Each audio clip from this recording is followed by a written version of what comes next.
Bonjour à toutes et à tous. Bienvenue dans cette conférence de presse qui réunit de très nombreuses et nombreux journalistes. Alors, je m'appelle Ludivine Bantini, je suis historienne. Je travaille tout spécialement sur l'histoire des mouvements sociaux, mais ce n'est pas à ce titre que j'ai voulu rejoindre le mouvement, la mobilisation et la soutenir. Je voudrais d'abord justement dire toute mon admiration à celles et ceux qui sont en lutte et en fait les signataires de la tribune qui est parue ce matin dans Libération, qui s'appelle « Pas de tri sélectif dans l'école de la République ».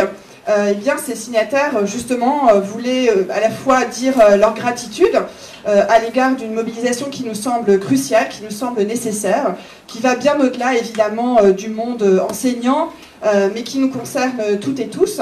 Et puis, ces signataires voulaient aussi, non pas seulement par des mots et donc par une reconnaissance, mais indiquer voilà, que nous sommes aussi en lutte. Alors, je ne vais vraiment pas être longue pour ma part, bien sûr, parce que l'essentiel va se dire par les collègues mobilisés dans différents secteurs de l'enseignement.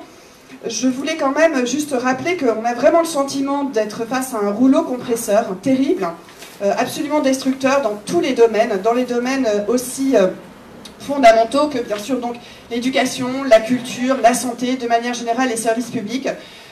En général, j'aime vraiment pas utiliser des grands mots, mais depuis les accélérations destructrices de ces quelques mois, j'ai l'impression qu'on est vraiment face à un recul de civilisation. Alors pardon, peut-être d'être grandiloquente avec ce mot-là, mais c'est vraiment désormais le mot qui me vient. Je pense que la situation est vraiment grave, et c'est ce qu'on voulait aussi rappeler dans cette tribune, indiquer qu'il est nécessaire de résister, mais pas seulement de dire non, bien sûr, et c'est ça qui est aussi admirable dans cette lutte pour une école émancipatrice, c'est que, voilà, c'est pas seulement une puissance de refus, mais c'est aussi une puissance de pensée et d'action pour une école telle que nous la désirons, une école justement qui aspire à une société plus juste, une société plus humaine, qui précisément ne se reposerait pas sur les piliers qui sont mis en place par toutes ces contre-réformes, parce que le mot réforme est vraiment extrêmement déplacé. Le mot réforme, il a historiquement signifié des avancées sociales, des avancées progressistes, des avancées pour davantage d'épanouissement,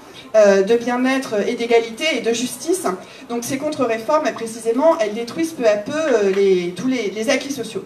Donc c'est aussi à ce titre que l'on voulait à toute force témoigner de notre solidarité, de notre plein soutien. On voulait aussi le dire parce que, par exemple, dans l'université, comme vous le savez, il y a évidemment une cohérence et des liens dans toutes ces mesures destructrices.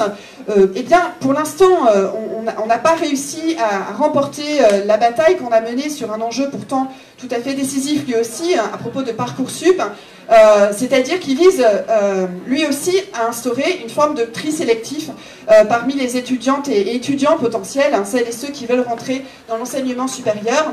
Et c'est d'autant plus terrible à nos yeux d'avoir pour l'instant perdu cette bataille cruciale que ça faisait des décennies que ce type de projet était proposé par des gouvernements. D'ailleurs en 68 déjà on en parlait.